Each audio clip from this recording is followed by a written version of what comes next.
I used to love Oprah, like most of us who grew up when we did. And only now did I realize I've been getting spoon-fed propaganda from this woman for years. I always took her little setup packages as gospel.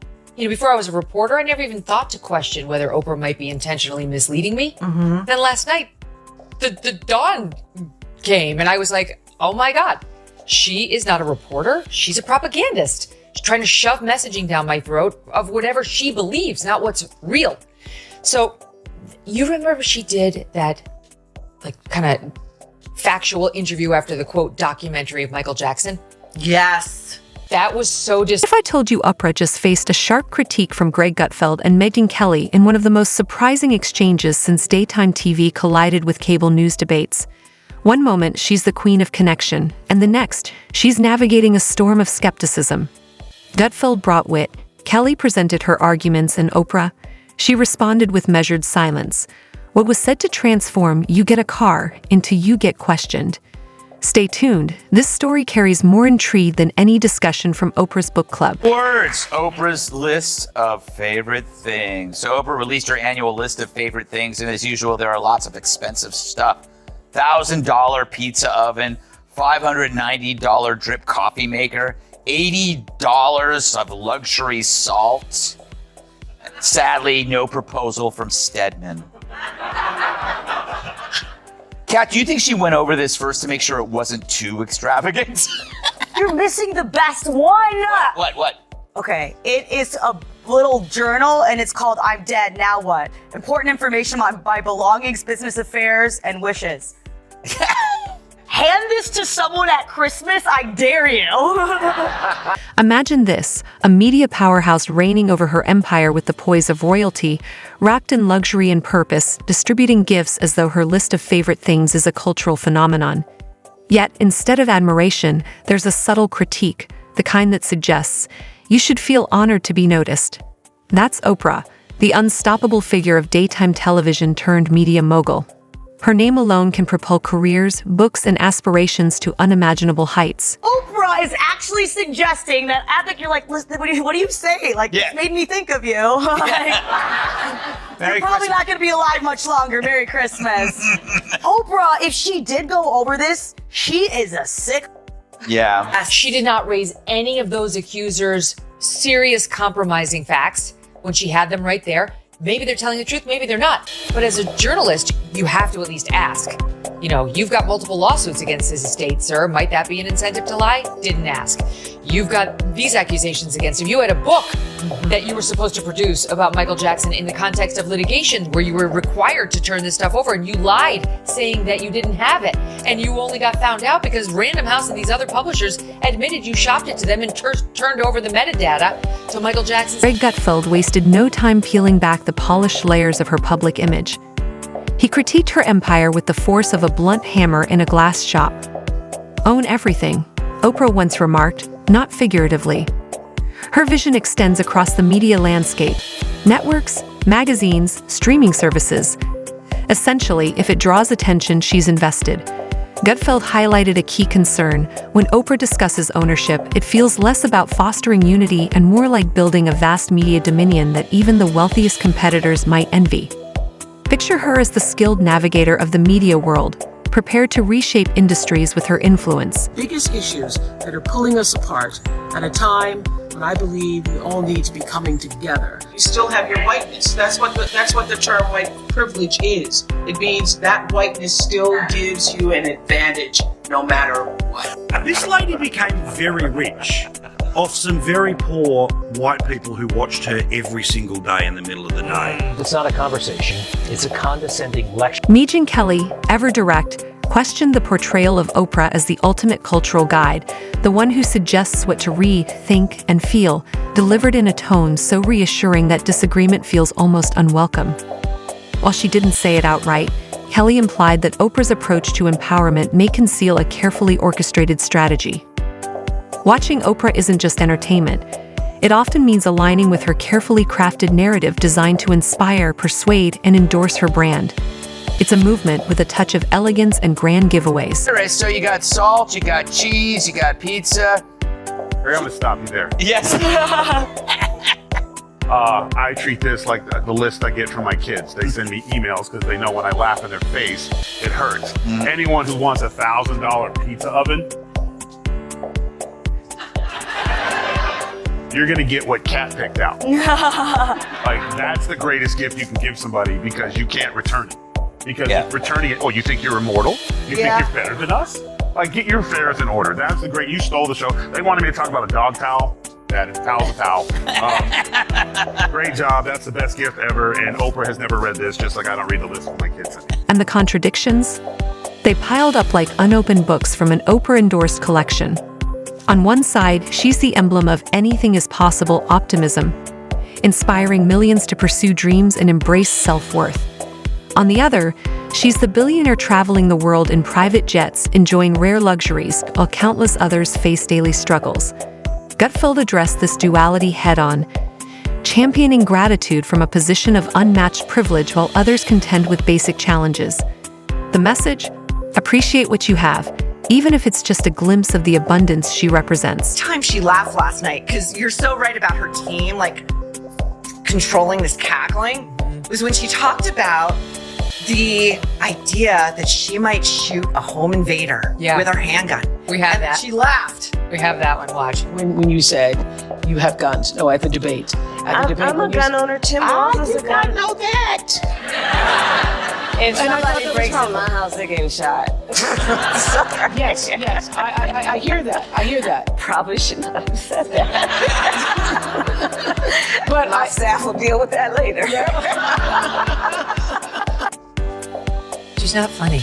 Like the pretend laughing is so, like Oprah's pretending to laugh. And by the way, can I just say, I'll let you finish your point on the gun, but the Oprah affect is done. Then there's the wellness empire, where Oprah's brand elevates kale smoothies into a lifestyle and herbal teas into the elixirs of life. Gutfeld humorously noted that Oprah's embrace of wellness trends can seem as out of place as a shark performing ballet, unexpected and hard to interpret. Megyn Kelly added that the wellness brand feels less about health and more about marketing. Oprah's advice often comes wrapped in the charm of self-care, but ultimately serves as a vehicle for promoting branded products. Try this juice, read this book, and refresh your soul with a corporate touch. And then there's politics, a complex arena. Oprah's consideration of a presidential run has been a whirlwind of speculation and strategic pauses. Gutfeld likened it to a reality show, full of suspense, but without resolution. Kelly observed Oprah's delicate balance, progressive enough to captivate her audience but careful not to alienate her peers. It's a calculated strategy, backed by a team blending campaign tactics with public relations finesse. I looked at this list, and you know what wasn't on there? Anything about Maui. Right? At one point in time, she and The Rock made that video to try to help out everybody who was hurt by the fire. And then that was just quickly discarded. She's like, okay, that didn't work. Who wants slippers? You want slippers. You get a pair of slippers. You're all getting slippers. Oprah's spiritual journey adds another layer, with discussions on universal energy and personal growth often feeling like a CEO's exploration into mindfulness. Gutfeld joked that her advice could sometimes feel like an unpredictable puzzle. Kelly suggested it might reflect a midlife reinvention, grand, ambitious, and slightly perplexing to onlookers. Authenticity. Another thought-provoking theme. Oprah's empire is built on relatability and openness, but critics argue it can sometimes feel rehearsed. Gutfeld remarked that her public moments of vulnerability seem impeccably timed, while Kelly noted that these heartfelt interactions often double as highly effective audience engagement strategies. And wealth? It's unmistakable. As the first Black female billionaire, Oprah's financial success is legendary. Gutfeld commented that her net worth could warrant its own designation, while Kelly pointed out the irony. Her philanthropy enhances her brand while leaving systemic inequalities unaddressed. It's a model that turns giving into a strategic advantage. So it used to work for her to go out there and say, like, the Oprah Winfrey Show! Tom Cruise! Right? And you'd be like, Tom Cruise! Because television was different. Oh, 100%. It was just different. You could take that kind of behavior in your living room and it wasn't quite as jarring. I had such a different experience of her last night. The yelling, her quintessential Oprah thing! I was like, what is she doing? This feels affected, forced and it's making me uncomfortable. We pulled together just a few examples. Thanks for joining us for this very special event, Unite for America! Oprah's cultural influence, spanning books, films, and health trends, is unmatched. When she endorses something, it becomes a movement. Gutfeld pointed out that this creates an echo chamber where only Oprah-approved ideas thrive. Kelly expressed concern about how this can limit diverse perspectives, fostering a culture shaped heavily by her vision. Despite the critiques, Oprah remains a multifaceted figure, a billionaire advocating for empowerment, a media mogul claiming to champion the everyday person, and a spiritual guide operating within a corporate framework. Gutfeld and Kelly offered a deeper analysis, revealing the complexities behind her public image. Oprah inspires others to live their best lives, yet the driving force behind her message often intertwines aspiration with commerce, packaged as a revolution. Right, which appears to be what Oprah's doing for Maui. It seems like she and The Rock just did that one video, and really, the people of Maui, they got screwed. I anticipate a letter to the show saying, The Rock donated $20 trillion to the fund, and then you're going to have to apologize. Oh, I will say I'm sorry immediately. It's like this thing in Maui happened, and then still talking about Maui. Because everyone just quickly moved on. No, that's a good point, too. That is a good point. It is a story that kind of just faded. So basically, what you're hoping is at least you would left them a pizza. Yeah. Right? Oprah's media evolution from daytime TV icon to industry powerhouse was no accident. Launching her network wasn't just about creating content. It was about controlling every aspect of media production and distribution. This ambitious integration earned her respect even among the most competitive moguls. Gutfeld compared her rise to constructing a fortress in a competitive media landscape, fortified with strategic moves. Kelly critiqued the nature of her content, carefully curated and polished to suit advertisers and maintain relationships. It's not investigative reporting, but rather an artful presentation designed to uplift and engage. Oprah's version of truth often avoids difficult realities, favoring narratives that align with her vision and resonate with her audience. Of herself. It's so disgusting. And then to watch the likes of Julia Roberts up there on her Zoom. Oh, Madam Vice President. Oh, and by the way, hi, Oprah. And Oprah's like, hi, Oprah. Don't I get more? And she's like, well, we just saw each other. You know, this whole idea that it's this clubby elite group of celebrities who are deigning to speak with the great unwashed about the future of this country. Finally, there's Oprah's network of celebrities and influencers, an exclusive circle where connections can redefine careers. Gutfeld described it as the Oprah Alliance, where maintaining her favor translates to high-profile opportunities and media exposure. Kelly remarked that this dynamic reinforces a culture of deference, where success is measured by proximity to Oprah rather than independent merit. Her wellness brand, including premium teas, retreats, and seminars, represents another chapter in her story. It's a lucrative enterprise promising transformation, but often repackages familiar themes for a more affluent audience. Gutfeld humorously noted that her advice might seem out of touch with everyday struggles, while Kelly highlighted the contrast between her message and the systemic challenges many face. For running for president? Yeah. I never considered the question even a possibility. I just thought, oh. Right, because it's clear that you don't need government experience to be elected president of the United States, right? I thought, oh, gee, I don't have the experience. I don't know enough. I don't know. And now I'm thinking, oh. She's joking, of course, but there are worse ideas. See that rebuttal to Trump? Out of ideas, the Democrats rebooted Mayberry RFD. But Oprah's an icon who, unlike traditional politicians, could match a wild card like Donald Trump. And if she won, she could give everyone a free car. Political ambitions. This is where things take a particularly intriguing turn. Oprah's consideration of a presidential bid has felt like a suspenseful drama. Much speculation, little resolution. Gutfeld observed that Oprah's appeal thrives on maintaining an air of mystery, with her political gestures more about protecting her image as a unifying figure than pursuing concrete policy. Kelly noted Oprah's skill in walking the fine line, progressive enough to resonate with her audience, yet reserved enough to stay aligned with her affluent peers.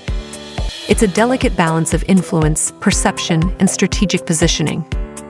Then there's Oprah's spiritual side, her reflections on universal energy and personal growth shared from the comfort of her luxurious estate. Gutfeld humorously compared her spiritual journey to a carefully crafted campaign wrapped in mindfulness imagery. Kelly agreed, adding that while spirituality is deeply meaningful, Oprah's version often feels curated for public consumption, blending authenticity with performance. Authenticity itself is a cornerstone of Oprah's brand, yet frequently critiqued. She's perfected the art of sharing personal moments, but as Gutfeld remarked, it can sometimes feel staged, like a scripted reality show designed for maximum emotional resonance. Kelly echoed this, suggesting that Oprah's authenticity is as much a product of strategy as sincerity, making her the ultimate spokesperson for her brand. Do you want to be right, or do you want peace? Yeah, that was another huge lesson for me. Do you want to be right, or do you want to have peace? And I didn't realize in all those years when I I know I'm right. I know I'm right. I am right. I even had a T-shirt that says, "I know I'm right." That's an egoic move. Oprah's philanthropy is undeniably impactful, with significant contributions to education, scholarships, and humanitarian efforts. However, Gutfeld pointed out that her charitable endeavors often align with her public image, enhancing her influence without challenging the structures that sustain inequality. Kelly added that while philanthropy is admirable, it's no substitute for systemic change, and Oprah's success relies on a framework that keeps wealth disparities intact. Her cultural influence remains unparalleled, spanning decades of shaping conversations, promoting ideas, and launching careers. Gutfeld raised a cautionary note about the risks of consolidating so much cultural power in one figure, as it can limit diverse perspectives. Kelly agreed, emphasizing that while Oprah amplifies certain voices, others may be overshadowed in the process. Still, Oprah's appeal endures. She's more than a media mogul. She's a cultural icon and a symbol of possibility. Gutfeld and Kelly acknowledged her extraordinary impact, peeling back the layers to reveal the intricate operations behind her image, the calculated strategies, contradictions, and carefully crafted persona that fuel her success. Ultimately, their critique wasn't about diminishing Oprah, it was about understanding her. Beneath the inspiring narratives lies a master strategist who has built an empire on empowerment, empathy, and ambition. The next time you see her celebrating a new book or making a generous gesture, remember, behind the charisma is a visionary businesswoman who has turned inspiration into a legacy.